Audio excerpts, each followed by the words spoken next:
from? Where can people find you? Hello, everybody. Welcome to CMACn, live from Fresno. I am here with Jared Dessert. Thank you. Thank you, thank you. And now, Jared, where are you from and where can people find you? I am from Fresno, California. You can find me in Fresno on Facebook under the same name.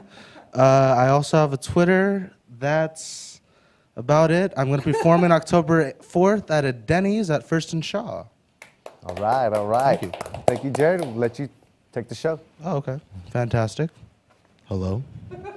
So, my name is Jared Desert, as he said. Dessert actually is how it's spelled. That's kind of a tough thing because when you're the fattest guy in the place, you don't want the last name Dessert, but there you have it. Also, you have the first name of the guy from the subway who lost a bunch of weight, so that makes me feel real shitty too, so that's nice. I always wanted, if comedy never worked out, I could always start a bakery. Thought that might be good. I'd call it Desserts Desserts. Just have a little apostrophe over the S, it just flickers. I wanted to get a partnership with the Jared jewelry stores, so I could have Jared and Desserts right next to each other. Have a little special going. You know, she said yes, here's a cupcake. She said no, here's a whole cake, because that's horseshit. I'm a rather large guy. You know, one of the superpowers people don't think about is I can always tell you where exactly every food restaurant is in town. It's pretty fantastic. I know that there's a McDonald's, a Robertito's, a Taco Bell, a Carl's Jr., a Jack in the Box, a Wendy's, and another McDonald's, and that's just from here on Divisadero to Shields right there. That's really nice. There's a donut store too, by the way. Sorry, that was a late one. I'm also half Japanese, so the physique that you are looking at is not just some schlub that eats Cheetos all day and watches Netflix. It's actually an athlete in training. I am a sumo. I'm like LeBron James in Japan. It's pretty awesome. One of the big things I like to have my iPhone, but one of the things that it likes to do is my iPhone likes to screw with me, likes to do autocorrect. So that's kind of crappy. One of the big ones it likes to do is it likes to replace the word good with food. So people are trying to text me in the morning, hey, Jared, wake up. I'm like, oh, what's up, food morning? They're like, you just woke up, you fat ass, my God. I try to post something on Facebook, you know, tonight's gonna be a food night. People are like Facebooking me to my own intervention, and I'm just like, maybe. How many of you guys have heard of the idea, that's what she said? Yeah? Don't need to explain it. So for just a little tidbit, I'm going to need you to just refrain from saying it so I can get the whole thing out before we get there. So I got my iPhone, right, and it has a little iPhone charger, and it's short and white. And after a while, I was really kind of dissatisfied with it, so like you do, you go online searching for new things. I went online and I found a 10-foot black one. So that's real nice. I can be across the room, still get it in.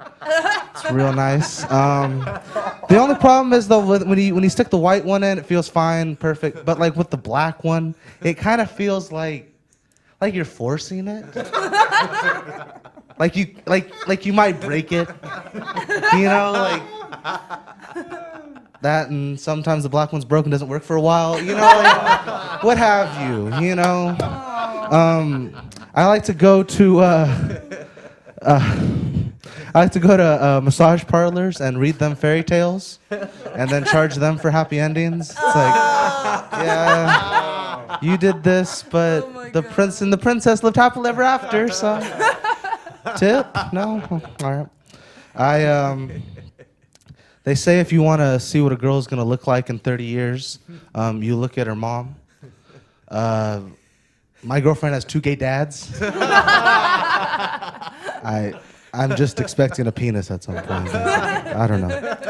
You know, I was recently getting into an argument with somebody about the act of oral sex and for which gender it's more complicated to give it to. Well, so my friend, being a female, she said, oh, no, you know, giving a blowjob is a lot harder. I was like, no, trust me, it is not. It is not. I didn't know how to explain it, so I just broke it down into, like, college courses, you know? Like, giving a blowjob is like pass-fail. Like, you can get a D, still pass. You know, like you could basically fail. Give teeth, you could like, I don't know, whatever. You could still pass. But with a girl, you could get like an 85%. But because some asshole named Jeremy with a great tongue set the curve way too far, you still fail? It's crap. It's crap. You know, like that whole thing about the wall where it's like how to turn on a man and it's one switch, and how to turn on a woman, it's like all these knobs and dials and things on it. It's ridiculous. By the way, don't you think in regards to cunnilingus, eating pussy, don't you think fat people should be the best at it? Eating. Eating. I'm starving, by the way. I'm gonna leave you with this. A lot of comedians, we do a lot of things, and we see a lot of people's stuff, and so a lot of comedians like to come up to you after shows, and they always like to tell you advice on your jokes, and they say, they want to give you advice on it, but what they're really trying to say is, you know how you'd make that joke funnier? Is if I said it, you know? And it's just ridiculous because every comedian thinks they're the funniest, which is shit because I am. Thank you, I've been Jared. Food night!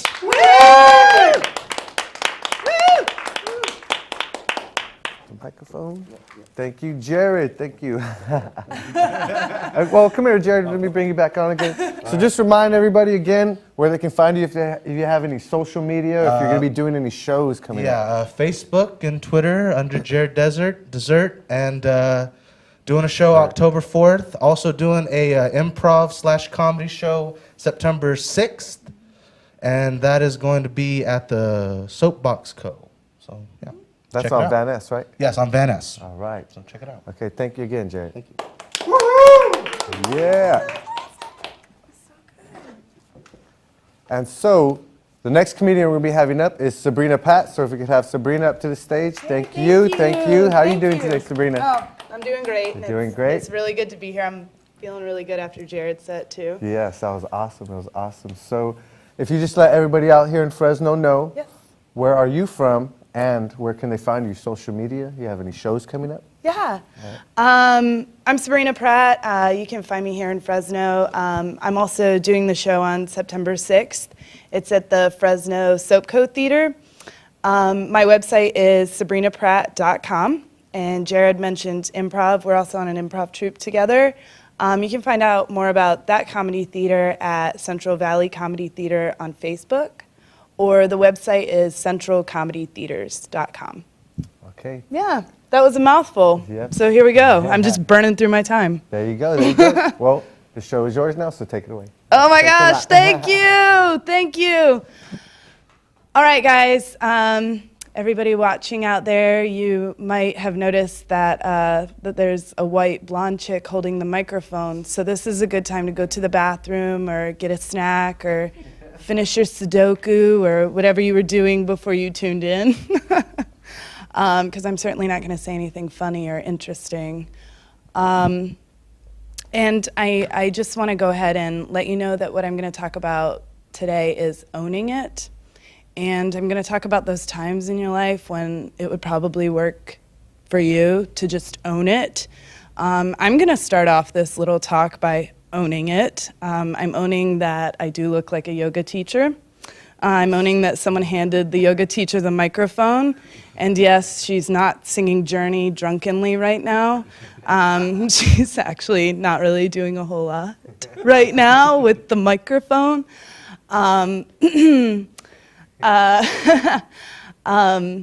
Now that we're through the introduction part where you see what I look like and all that good stuff, I wanted to talk about some people in this world that are really good at owning it, and they're really small people. I don't have any kids, but I have 2 nieces and a nephew, and children are like the best at owning it because they'll come like exploding out of the bathroom, like kicking the door open, you know, and their underwear's around their ankles, and they're like, "I pooped!" And you're like, "Yes, you did, little man. Good job. Let's all go take a look at it and take a picture." But that's really great. It looks like question mark. That's really, really good. Good pooper, right? And I'm thinking that like there's those times in our lives when something happens and we can either tell ourselves like, oh, this is a horrible tragedy, awful thing that happened to me, or we can just freaking own it and like make something really good out of it. And well, this happened yesterday. I was in the record store and I'm just like looking and I was like, man, this would be a really adorable time to meet someone cute, right? In the record store. That's like a perfect indie movie time to meet someone cute. And I was like, I'm wearing kind of a cute outfit. This is going pretty well. And I was like, all I need is like the kind of nerdo hipster guy to wander in with his like, I need like, you know, more accessible Giovanni Ribisi with his little glasses to come wandering up. And then I was like, there he is, we got him. I was like, yeah, he's kind of balding, but I'm gonna work with it, right? And so like, I'm looking, and then my body betrayed me and was like, brr. Like my butt asked a question, kind of fart, you know? And I was like, and then I just looked over and like we made eye contact and I was like, because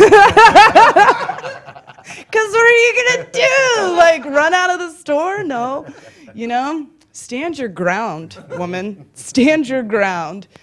And I guess when I wasn't standing, I was sitting in my car and I got caught in like crazy traffic. And it was the kind of traffic where everybody's like kind of toy carring forward and it's like, And this guy was getting all, I mean, we're all in this together, like whatever, you know, we're gonna be here for an hour. This dude was getting all mad and he was kind of like angry, revving his engine and trying to like weirdly pass. And then he like, I don't know what I did to make him mad, existed in my car to make him mad, but he like got up next to me and was like, ugh! And I was like, ugh! But then I couldn't like go anywhere because he's just like next to me, like, you know, kind of weirdly flicking me off. And so I was like, well, how, you know, I don't want to come back at him with that because we're next to each other now, exchanging angry looks. I'm not angry, I'm exchanging like, whoa, what's happening looks, you know? I always give people a lot of leeway, especially when they're driving, and I assume that everyone who's got like road rage or an issue also has diarrhea, and I'm like, bless you, brother. Like, please, get home safely. I know you're sweating and like the hair on the back of your neck standing up, and like, I just feel for you. Maybe don't eat dairy anymore. So I was like kind of trying that technique with him, but he was, you know, just trying to be like, you know, sending you some joy, sending you some love. It was just like making him more angry that I wasn't rattled. So I was like, how can I make this guy stop? And then I was like, well, probably the way I can shut any guy up, which is by being like, roll down my window. I love you. I mean, I was just like, love you. And his window was still up, but I think he could sense it, you know? And I was just like in that moment with him. And I was like, I just feel so natural, you know? When I met you, I felt something. And I thought like maybe that'll go away once we start sleeping together. Now I'm like, no, I feel it. And I love you. Yep, we're just gonna ride that for a little while, the two of us. But that was fun. I also had a moment the other day, you know when people try to offer you help and then they get irritated when you don't accept their help? So this happened to me in Target, and I was doing what I do to, like, you know, release tension, which is buy $1 popcorn and a slushie from Target, and then wander around the store looking at stuff I would never buy and can't buy anyway. And I had my purse in the bag, and this lady was like, "You shouldn't leave your purse in the cart, someone else steal it." And I was like, "Oh, thank you, thank you, thank you." Just carry on with my tension release of eating popcorn, spilling popcorn all over Target. And then, like, you know, I go about my way, and then I saw that she was following me. The lady was, like, following me. And I was like, oh, we must be, like, playing a hilarious game. And I was like, I'll bet she's going to try to steal my purse. So I was like, okay, cool. I can play this game. So I kind of, like, you know, went in the camping aisle, and I got my phone and my money out of it. And then I was going to leave, like, the dummy purse for her, you know, and, like, plant it for her. So I like push my cart out and then I'm like waiting. And yeah, I saw her kind of like shark around the aisle and then see my purse in the cart, and she's gonna like show me like someone's gonna steal your purse, right? And I saw her come up to it, and I jumped out and I was like, "Hey, I gotcha!" I don't know. Anyways, well, we did end up in line together at the end. This is totally, I'm just telling true stories. I mean, this isn't even like a stand-up set. This is just like true stuff that I've been doing around Fresno. Because I did just move here from Chicago. Chi-town. There you go. That's the one, yep. Yeah, I just moved here in March. I actually drove across the country with my best friend. It was a lot of fun. We took the southern route. So we ended up in New Orleans over Mardi Gras. Woof, we were there for Fat Tuesday, and we were on Bourbon Street, and we were part of like a walking crew, which that's just like a group of my friends and their friends and some dude with a like boombox in a shopping cart. That's what a walking crew is. And you know, he's also got a keg propped up in there, and it's pretty great. But anyway, Bourbon Street Mardi Gras is not for the party people faint of heart at all. It was like, I mean, I definitely like consider myself pretty well versed in the party scene. It was like, yeah, it was a little brutal, but there was a lot going on out there. There was a lot, and a lot of people bringing a lot, you know, bringing their A game for real, and all that good, and then showing their A game off and dangling their A game over the balcony and all that kind of stuff. Yeah, that was happening. But it was a little, it was weird because right in the midst of all this, there was like a Christian youth group there. I know, it's like 1 in the morning on Fat Tuesday. Oh my God, like I want to have a conversation with whoever does their marketing. Come on, this is not your audience. No, nope, no way. And I was like, oh no, you know, I'm a teacher, I work with kids, and I see this like 14-year-old holding a sign that's like, Jesus loves you, and I was like, yeah, he does, doesn't he? Oof. Oof. Yeah, but a lot of people who love me aren't here right now. Okay, like my parents, and I hope they never see whatever's going on right now. But I made the mistake of making eye contact with this kid, and he was like, and I was like, yeah, you're never gonna drink, are you? Great, good for you. But anyway, I just, you know, I mean, I know Jesus parties. I've actually seen Jesus partying pretty recently because I was at the Chicago Pride Parade, and anybody who goes there is gonna see Jesus. Yes, you will. Loud and clear. Yep, dangling his A game all over the place for sure. Well, I started off by talking about kids and kids who own it. And I just wanted to kind of wrap up with a few things that hit me. So my niece is turning 3, and I realized that when I talk to her, like the stuff that I say to this little lady who's such a beautiful, important part of my life, I would never say to any other grown woman. You know, because I say things like, whoa, you're a big girl. And I say things like, whoa, you ate a lot. You know? And I say things like, maybe you should take a nap right now. You big girl needs a nap. Like stuff like that. And kids are like totally fine with it. Because we went to the pool at her apartment complex, and I was like, hey, y'all, raise your hand if you just peed in the pool. And then it was like me and like the 40-year-old dude across the way, and we were like, anyway, warm spot. I think that's been my time, so I'm going to go ahead and go. I'm Sabrina Pratt, and you can find me on Facebook. You can also find me at my website, sabrinapratt.com. And I'm doing a show on September 6th. It's at the Fresno Soapco Theater. I'm going to be doing it with some dear friends of mine. It is a comedy showcase show. So the first half is going to be stand-ups and storytellers, and the second half will be improv. And my good man, Jared Dessert, will be there also, along with some of our other friends. So that's September 6th at 8 o'clock at Fresno Soapco Theater. Blah, blah, blah, blah, blah. I want to end it on a really horrible, horrible joke. It's the first joke I ever told on stage, and I think this is a good time for it. So I don't go camping with my boyfriend. I don't go camping with him because because it's just too freaking intense. Good night. Thank you. Thank you. And that was Sabrina, everybody. Thank you again, Sabrina. Thank you. Well, we keep hearing about the Soapbox Co., right? Yeah. But what is the address? I haven't heard the address yet. Where? Oh goodness, where is it at? it's on Van Ness Avenue. It's right next to the Spokeasy. Oh, I'm sorry, it's in Tower District on Van Ness, next to the Spokeasy. And well, it's right in between the Spokeasy and Audie's Olympic. It's the Black Box Theater. Okay. Yeah. On Van Ness. Yep. All right. Thank you again, Sabrina. Thank you. All righty. Thanks. Thank you for rocking the stage. Take care. Yes.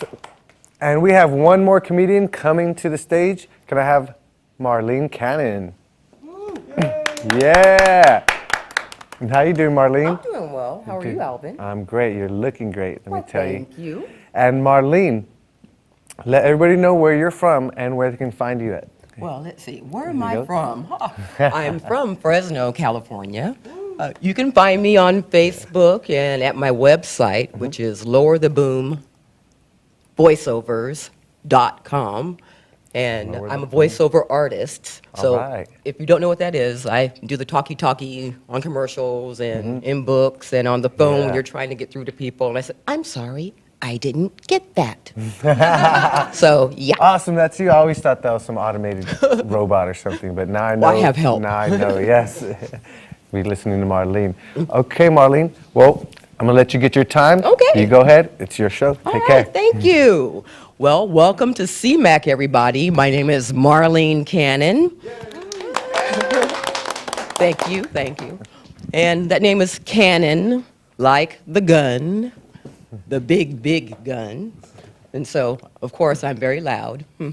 And probably your worst nightmare, and that is a black woman with a microphone. Now, I really don't need a microphone or an audience. You know, most of my life is spent as if I'm in a movie theater. And it's good because I stay home because, you know, I have to talk to the screen. And so when I'm at home, I say, oh, can you believe that? But what about, wait, what did he say? Oh, wait, oh, not too far. Okay, wait. Okay. Yeah. But what about? See, that's why I can't. Where's that remote? It was just right. Okay. What? Oh, I have an appointment. I have to go. Never mind. Because, you know, every time I see that stuff, I just can't take it. I just can't take it. Because of the misconceptions. Life is filled with misconceptions. So, like, one of the main ones for me is that if I do stand-up, I should be funny. Well, that's because I'm not really a comedian. I'm a satirist. Yeah, well, I do that too, but that'll cost you extra. So people will say, Marlene, what's the difference between a satirist and a comedian? Well, a comedian needs you to laugh.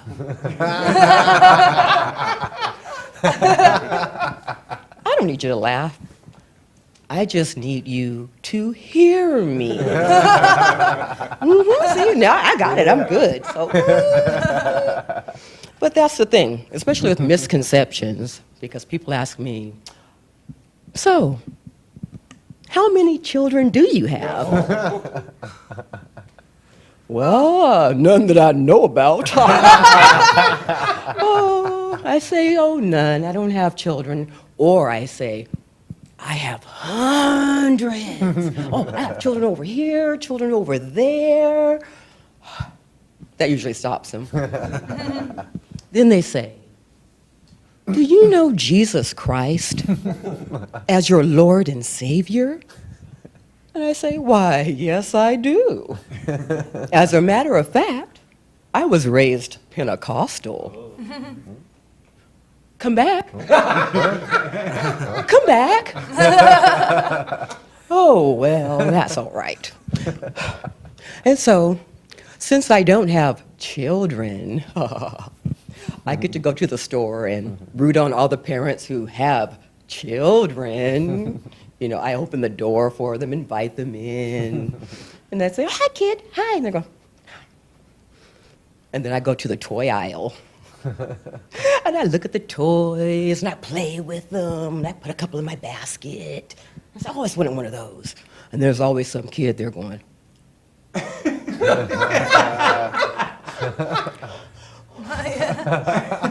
then eventually the poor kid looks back at the mom, and the mom's like, don't think about it. I told you I was to buy you nothing. Don't you? I don't care. I don't care. But I don't care about her. You're my kid. I don't care what she got. Oh, does she have you? No. I got you. That's why you didn't get no toy. And I just had to go, sorry, kid. I had the same kind of mom. Which is why I don't have kids.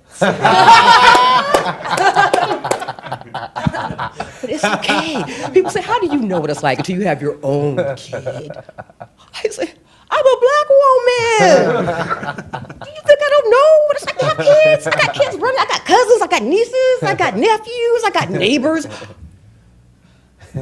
My birth control isn't good enough. I have neighbors and their kids, and they figure, since you have a whole yard, let me get in there, let me get in there, let me get in there. They break stuff, tear stuff up. I didn't know my birth control had to go that much farther. So let me say to you parents, if you have those little kids, those little happy little kids, and you go outside! It's so noisy, I can't take it, go outside! Why do I need to have your kids against my house? No, you should go, you're so noisy. Go back inside. Go in there with your mother and father. They're making more of you. Put a stop to it. And I'm going to stop this. So, thank you so much. My name is CMACn, and good night. Yay! Thank you, Marlene Cannon. Marlene, again, where can they find you at again? Well, Just on let them know your Facebook website. and my website, and eventually I'll be on CMAC, so you'll be able to see me here. And my website again is lowertheboomvoiceovers.com. All right, thank you again. And again, everybody, this was CMACn. Much thanks to Marlene Cannon, Sabrina Pratt, and Jared Desert. So everybody take care. We're calling it a night. See you on the next CMACn. Take care. Good night.